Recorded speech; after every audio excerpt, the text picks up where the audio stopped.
Mesdames, Messieurs, bonsoir. Au sommaire de cette édition d'information, la fête du 1er novembre, l'armée guinéenne a 61 ans aujourd'hui, une célébration à Conakry en province et le vœu de poursuivre les réformes engagées par les autorités. Une mise à jour des textes fondateurs de l'Alliance Smart Africa. Les ministres des télécoms des États membres sont en conclave à Conakry. Une rencontre pour réduire les frontières technologiques. Et puis santé, avec le renforcement de la lutte contre les zoonoses. 3 départements ministériels sont au cœur du combat. Un document est disponible avec des éléments de langage pour orienter la sensibilisation. Voilà pour les titres. Mesdames, Messieurs, bonsoir et merci de nous rejoindre dans cette édition d'information qu'on ouvre avec les remerciements du président Alpha Condé suite à la mobilisation du 31 octobre 2019. Le président de la République, le professeur Alpha Condé, félicite et remercie l'ensemble des militantes, militants, sympathisantes et sympathisants pour l'impressionnant accueil qui lui a été réservé lors de son retour de Russie, Turquie et France le 31 octobre 2019. Le président Alpha Condé tient à magnifier l'esprit de paix et de discipline qui a prévalu lors de cette mobilisation et est globalement reconnaissant à l'endroit de la CODENOC et du gouvernement ainsi qu'à tous ceux qui se sont déplacés pour participer à cet accueil. Le professeur Alpha Condé félicite l'ensemble des forces de défense et de sécurité pour l'encadrement de cet événement. Le chef de l'État tient surtout à remercier les femmes et les jeunes qui ont tenu de 8h00 du matin à 19h dans la discipline, la joie et la fraternité, à lui adresser différents messages par rapport à leurs attentes du moment. À l'ensemble de ces masses populaires de tout âge, tout sexe et toute ethnie confondue qui se sont exprimées le 31 octobre par leur mobilisation ou par leur message, le président de la République tient à dire ceci. Je vous ai entendu, transmis par le bureau de presse de la présidence. Vous avez suivi cette mobilisation hier à l'occasion du retour du président Alpha Condé d'une mission de travail. Un grand accueil a été réservé au président de la République par des centaines de milliers de Guinéens. Ils ont réaffirmé leur soutien au chef de l'État. Suivez.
Vous suivrez tout à l'heure un grand format de ce reportage dans la rubrique Info Plus juste après cette édition.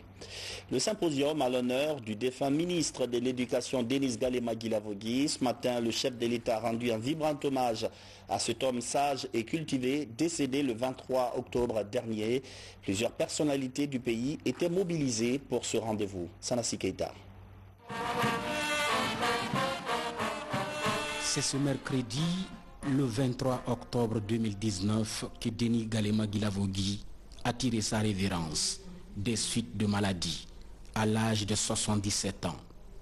Parents, amis, proches et collaborateurs de ce monument du système éducatif guinéen sont venus nombreux ici au Palais du Peuple pour lui rendre un dernier hommage bien mérité.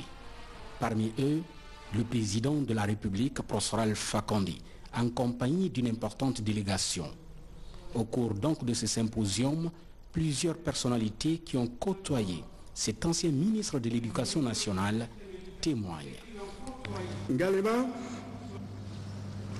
il n'est pas donné à tout mortel de servir des gouvernements successifs avec honneur et référence.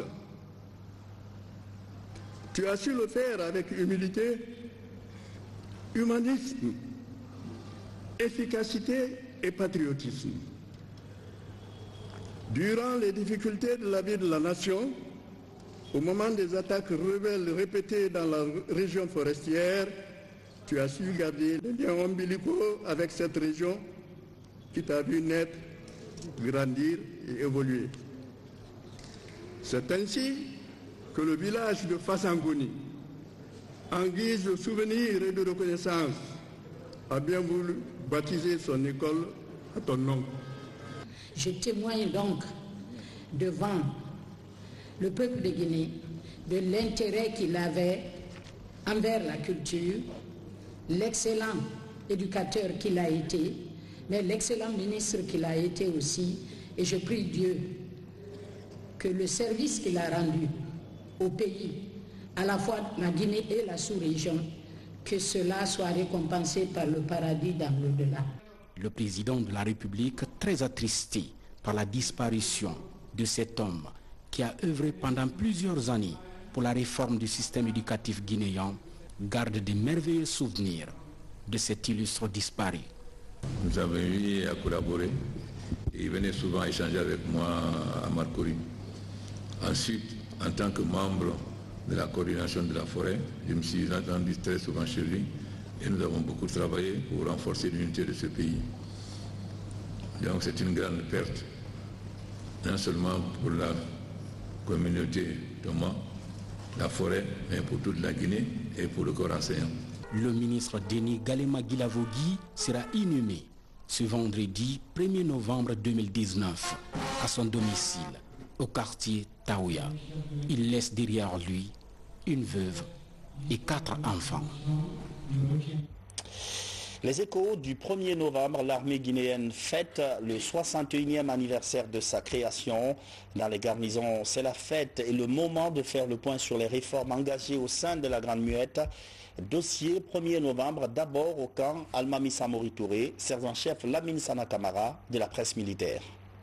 Les garnisons militaires et paramilitaires du pays vibrent ce vendredi au rythme du 61e anniversaire de la création de l'armée guinéenne. Au bataillon du quartier général, la hiérarchie militaire était réunie autour du ministre d'État chargé des affaires présidentielles, ministre de la Défense nationale, pour fêter en apothéose, ici, sur cette place d'armes du bataillon du quartier général. L'armée guinéenne, à partir de sa création, a toujours participé au développement économique et culturel de notre pays. Elle a pratiqué l'agriculture, créé et entretenu des routes, construit des bâtiments publics et fait fonctionner des industries par des unités spécialisées.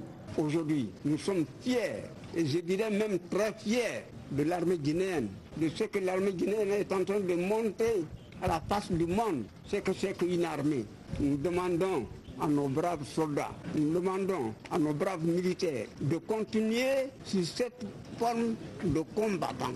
C'est ça l'essentiel. Ce 61e anniversaire des forces armées guinéennes est célébré sur fond de la réforme du secteur de sécurité, dont les prouesses sont magnifiées par le ministre d'État chargé des affaires présidentielles, ministre de la Défense nationale. Je tiens à vous féliciter pour votre contribution, chacun dans son domaine, à la réforme des forces de défense et de sécurité. Les efforts fournis sont immenses. Il nous reste beaucoup à faire pour transformer définitivement notre armée en une armée de progrès, de développement et de construction. Sous le regard des autorités civiles et militaires, la prestation du célèbre orchestre Bembea Jazz National, l'artiste Doudou Beni et le Super Boiro Band Renouveau a donné à l'événement un cachet tout particulier. Le tout marqué par ce repas du corps, repas au cours duquel le ministre d'État chargé des affaires présidentielles, ministre de la Défense nationale, a procédé à la coupe du gâteau d'anniversaire. À la baie, la fête de l'armée a été célébrée sur fond d'inauguration. Un centre informatique équipé est désormais disponible Au camp El Ajoumar, beaucoup d'hommes en tenue vont y prendre des cours d'informatique, des cours d'initiation à l'outil informatique. Sarafdine Diallo, Mamadou Alpha Baldé.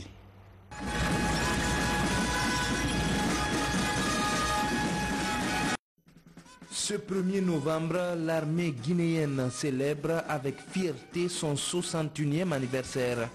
Pendant qu'elle retrouve sa notoriété sous-régionale et africaine, le changement au sein de la Grande Muette est concret. Au cours de l'année 2019, la portion centrale de l'AB a fait certaines réalisations et a mené des activités fiables à travers les visites de terrain. Ce sont la campagne de reboisement initiée par le gouvernement du professeur Alpha Condé nous a permis de planter près de 600 plants au camp El Ajoumar Tal de l'Abbé.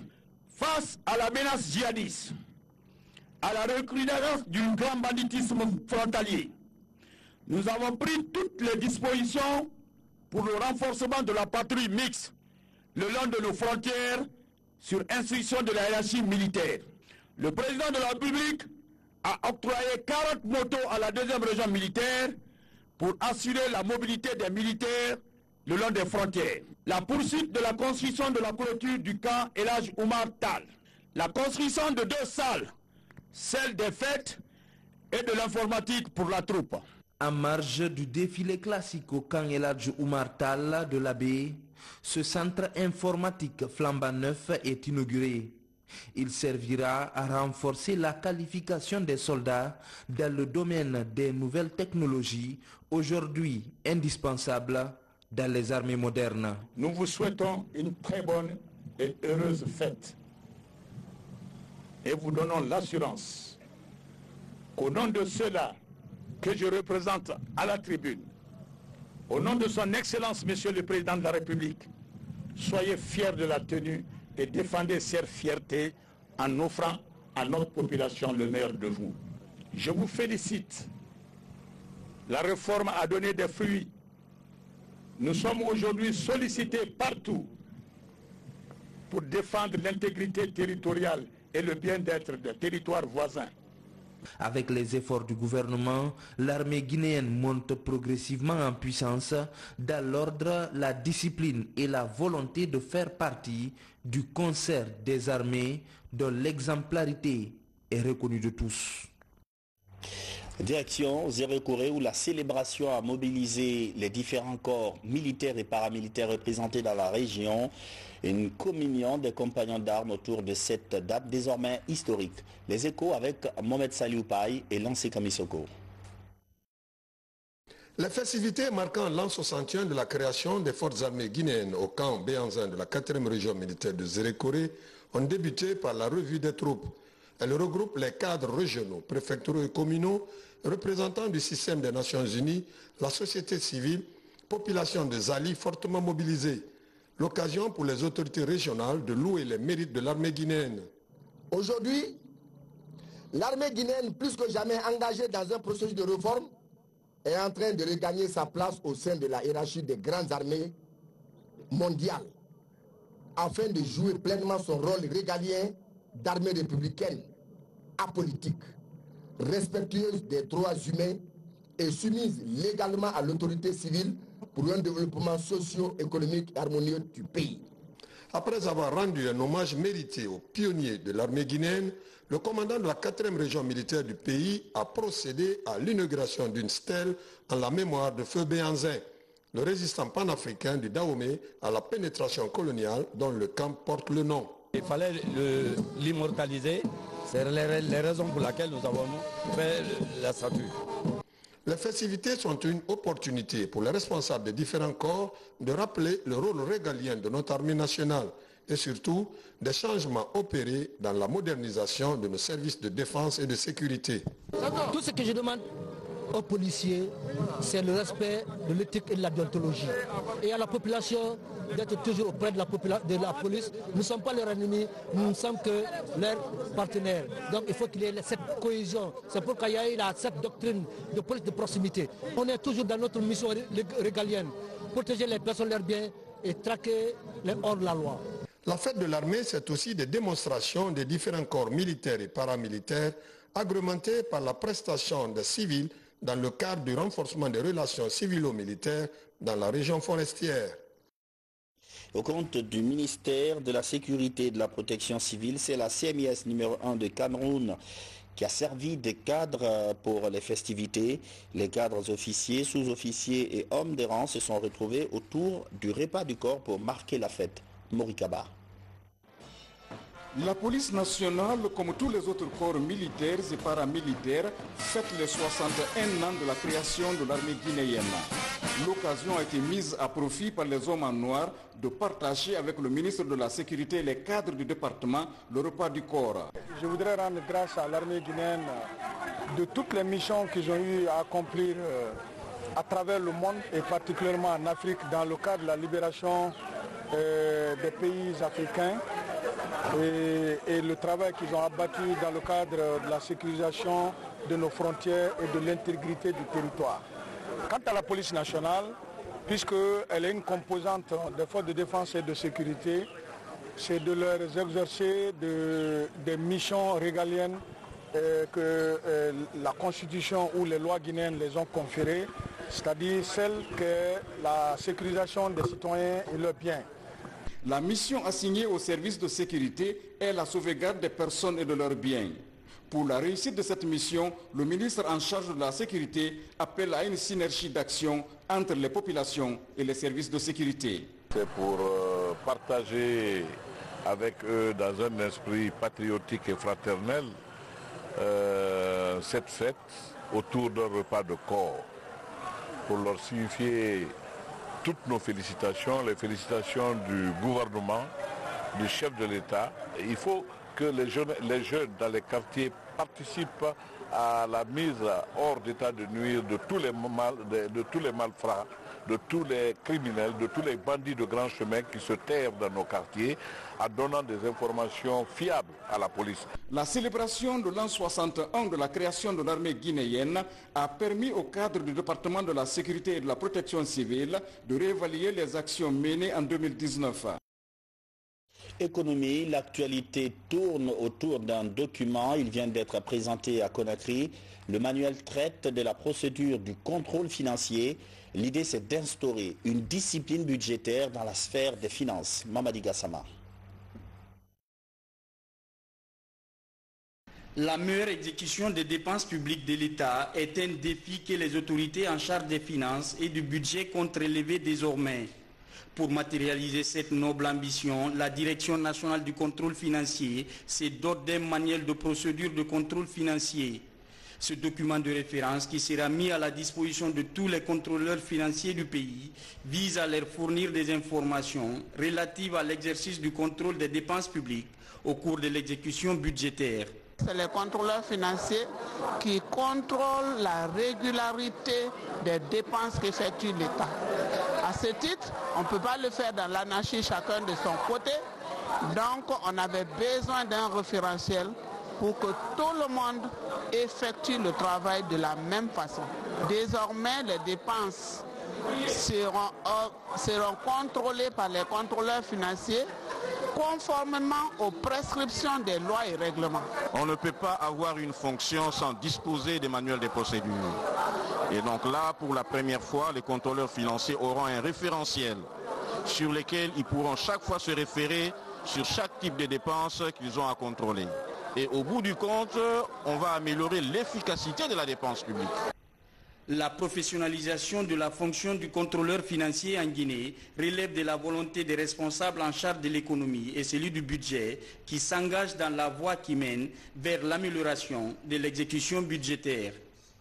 Le ministère du budget qui suit l'exécution budgétaire et qui produit les différents rapports d'exécution budgétaire est le grand bénéficiaire de la qualité que les contrôleurs financiers vont apporter à l'exécution des dépenses publiques, à l'avis sur les actes à incidence financière des ordinateurs auprès desquels ils sont placés et au conseil prodigué à ces derniers.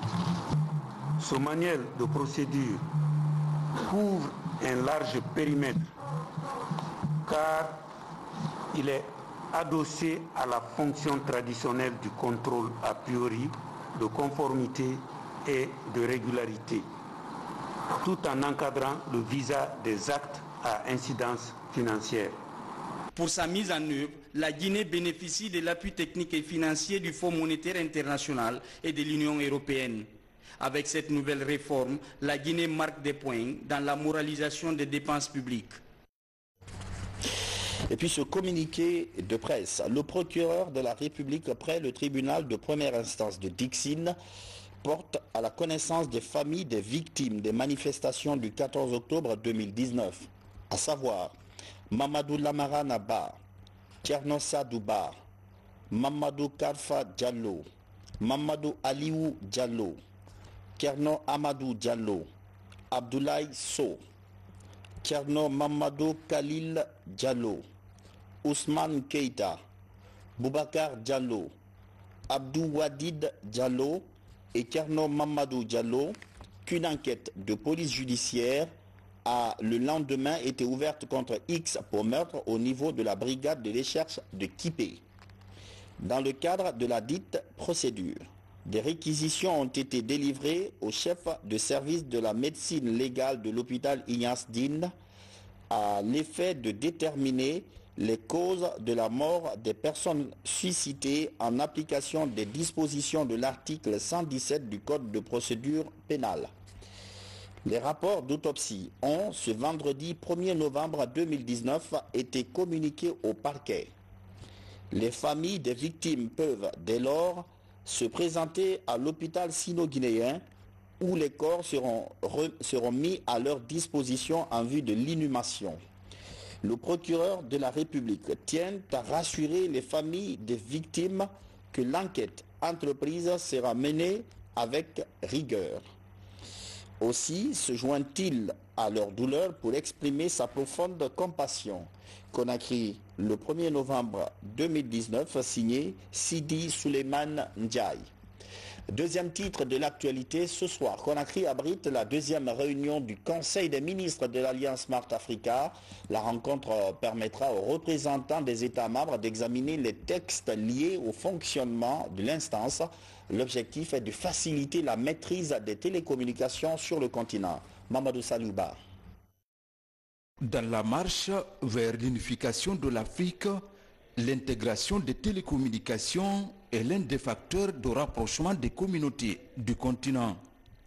À Conakry, le Conseil des ministres des États membres de l'Alliance Smart Africa se penche sur les textes liés au fonctionnement de l'instance en charge de la réalisation d'un marché numérique commun pour l'Afrique. Donc cette réunion sera axée sur l'examen et l'adoption d'un certain nombre de documents fondamentaux tels que le positionnement institutionnel de l'Alliance Smart Africa, le règlement intérieur du Conseil des ministres pour nous permettre d'avoir une vision claire sur la façon dont nous devons fonctionner et certains documents techniques. Forte de 30 États membres avec l'adhésion récente du Maroc et de 750 millions de consommateurs, l'Alliance Smart Africa compte fédérer l'ensemble des États du continent. Pour réussir le challenge, la mutualisation des expériences des pays membres est essentielle.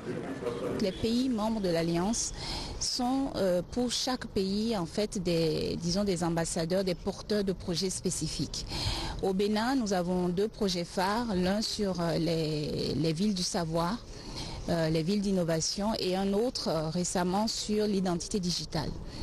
Et donc c'est ce que nous appelons ces flagships, ces projets phares que nous portons au sein de l'Alliance.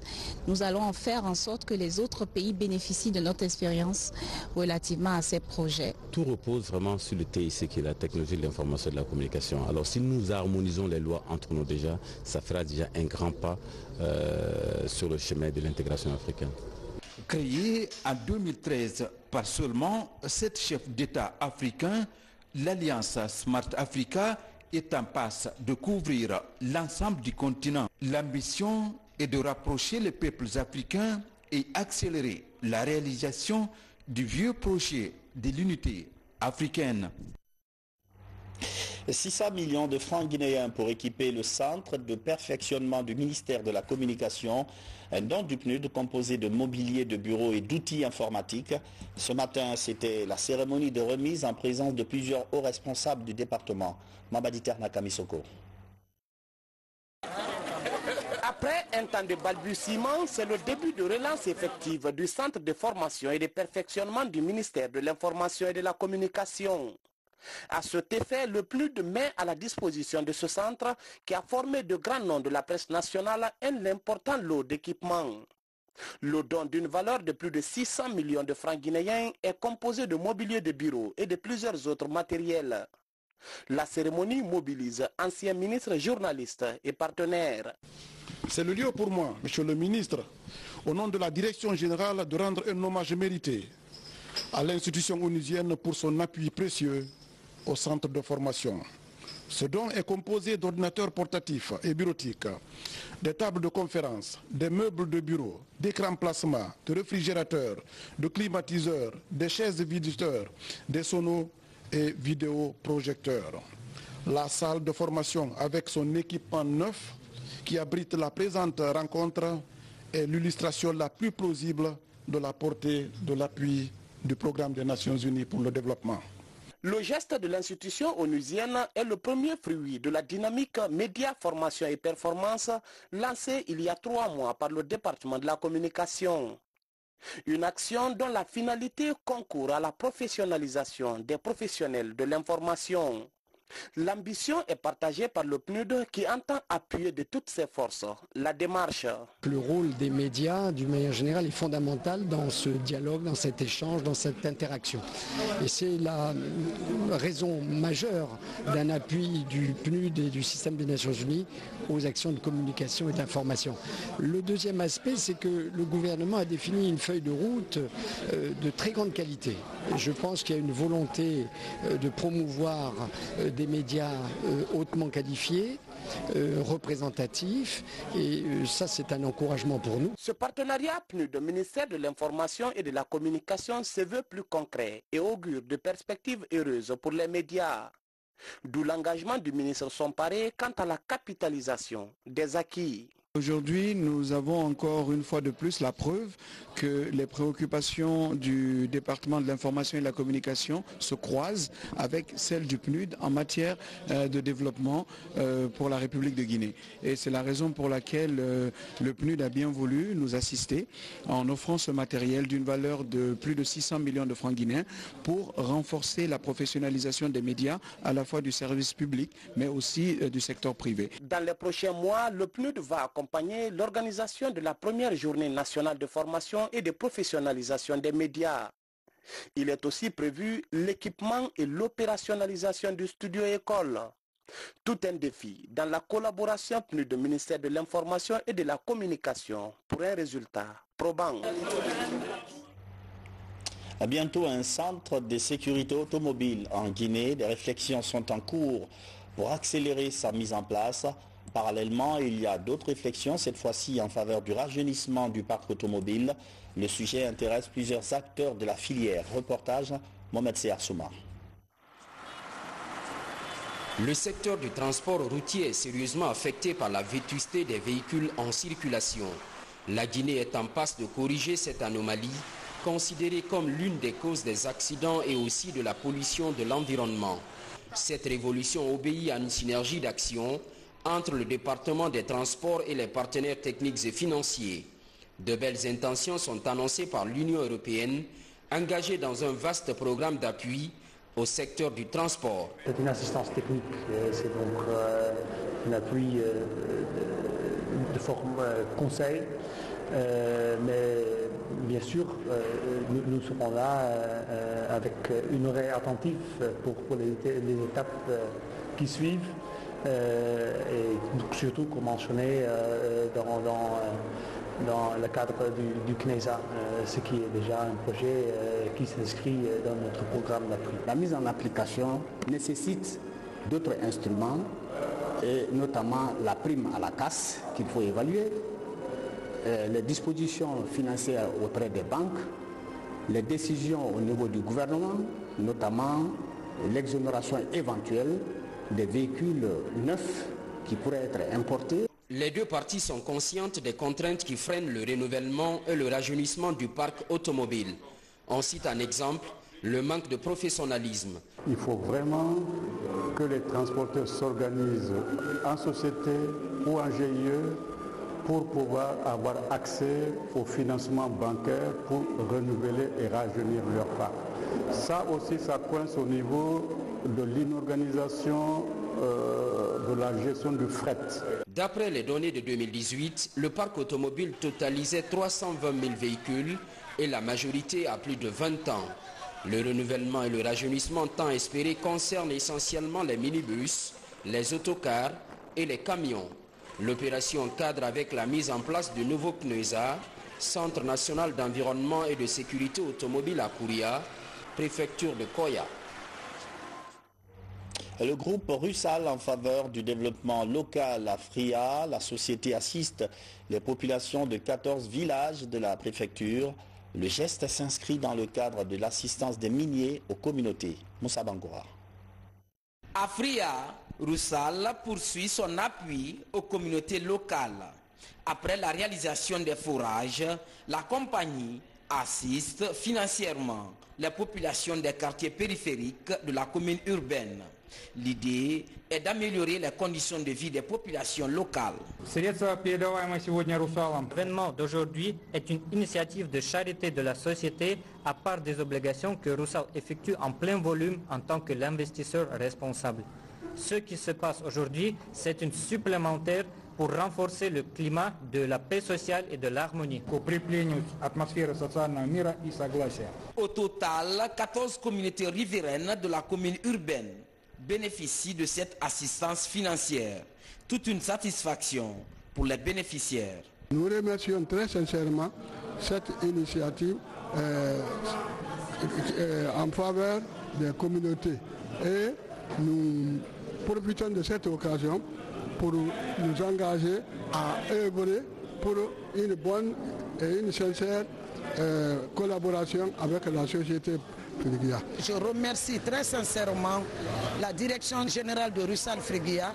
Je remercie particulièrement le gouvernement guinéen, à l'occurrence le président de la République, chef de l'État, le professeur Alpha Condé, qui ne ménage aucun effort pour le bien-être et la bonne cohabitation entre les partenaires et les communautés guinéennes. En dehors de Fria, Russal intervient également dans d'autres préfectures comme Kindia, où elle a réalisé des infrastructures scolaires et sanitaires, notamment dans la CR de Mambia.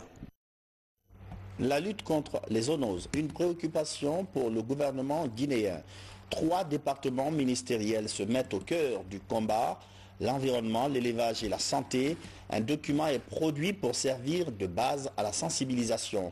Les zoonoses, ce sont des maladies transmissibles entre l'homme et l'animal. Samara Toldo. Les zoonoses telles les fièvres hémorragiques, la rage, la grippe aviaire sont des maladies d'origine animale qui affectent la santé humaine.